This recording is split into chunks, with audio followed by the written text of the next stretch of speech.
Hello guys, আমি free fire তুমি গান দিয়ে খেলা খেলতেছি। গাড়ি চালাতে হয় যায় না, চালাতে চালাতে দেখতেছি ও ও দেখি কি হয়। ও শুধু দেখতেছি বডি গাড়ি লাগতেছে, শুধু আগুন বেরোচ্ছে না,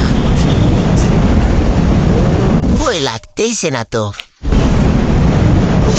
সেইভাবে মরে গেল। ও মাই গড, হেডশট লেগে গেছে। এটা দিয়ে খেলা মজা আছে কিন্তু।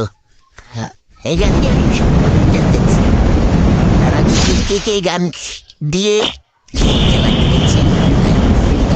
কমেন্টে বলে যাবেন, আর ভিডিওটি কেমন লাগলে অবশ্যই কমেন্টে জানাবেন। পারলে আমার এই চ্যানেলটা সাবস্ক্রাইব করে নেবেন। বাই বন্ধুরা, পরবর্তী